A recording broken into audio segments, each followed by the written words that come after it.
ক্ষমতায় যাও, দুর্নীতি করো, দেশ বেচো আর বিদেশে টাকা পাচার করো, এরপর জাতির বিবেক হয়ে জনগণকে জ্ঞান দাও। হ্যাঁ, ঠিক এই নীতিতেই চলেছে ডক্টর ইউনূসের নেতৃত্বাধীন অন্তর্বর্তীকালীন সরকারের গত ১.৫ বছরের তথাকথিত শাসন। জাতীয় সংসদের সদ্য সমাপ্ত বাজেট অধিবেশনের আলোচনার কেন্দ্রবিন্দুতে উঠে এসেছে বিদায়ী অন্তর্বর্তীকালীন সরকারের কার্যকাল।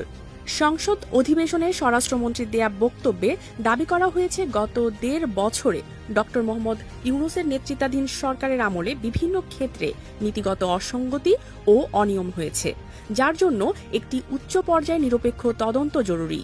তবে রাজনৈতিক বিশ্লেষক ও সংশ্লিষ্টদের একাংশ এই দাবিকে বর্তমান রাজনৈতিক সমীকরণের অংশ হিসেবেও দেখছেন। ২০২৪ সালের ৫ই আগস্ট পরবর্তী রাজনৈতিক পট পরিবর্তনের পর রাষ্ট্র সংস্কারের প্রতিশ্রুতি দিয়ে দায়িত্ব নিয়েছিল ডক্টর মোহাম্মদ ইউনূসের নেতৃত্বাধীন অন্তর্বর্তীকালীন সরকার। ১.৫ বছরের সেই শাসনকাল নিয়ে এবার খোদ জাতীয় সংসদে প্রশ্ন তুললেন বর্তমান স্বরাষ্ট্রমন্ত্রী। সংসদে দেয়া বক্তব্যে স্বরাষ্ট্রমন্ত্রী অভিযোগ করেন, ক্ষমতার ভারসাম্য রক্ষা এবং সুশাসন নিশ্চিতের যে অঙ্গীকার করা হয়েছিল, অনেক ক্ষেত্রে তার ব্যত্যয় ঘটেছে।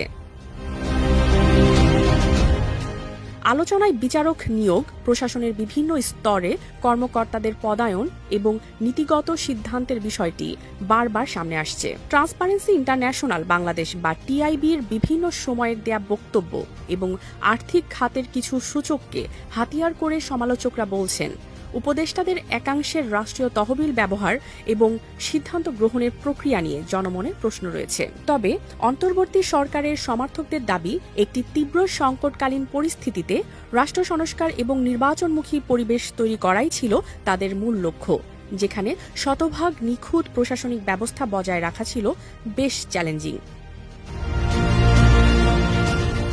আইন বিশেষজ্ঞদের মতে, শাসন ব্যবস্থার ধারাবাহিকতায় যে কোনো আমলের জবাবদিহিতা থাকা গণতান্ত্রিক সংস্কৃতির অংশ।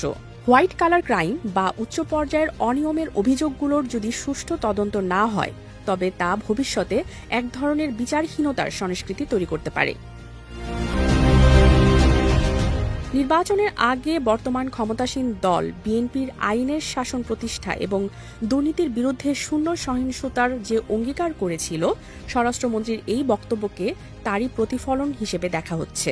নবগঠিত দুর্নীতি দমন কমিশনের সামনে এখন বড় চ্যালেঞ্জ, কোনো রাজনৈতিক প্রভাব বা পক্ষপাত ছাড়াই বিদায়ী অন্তর্বর্তীকালীন সরকারের বিরুদ্ধে ওঠা অভিযোগগুলোর একটি স্বচ্ছ ও তথ্যভিত্তিক তদন্ত সম্পন্ন করা, যা দেশের আইনি কাঠামোর ওপর জনগণের আস্থা পুনঃপ্রতিষ্ঠা করবে।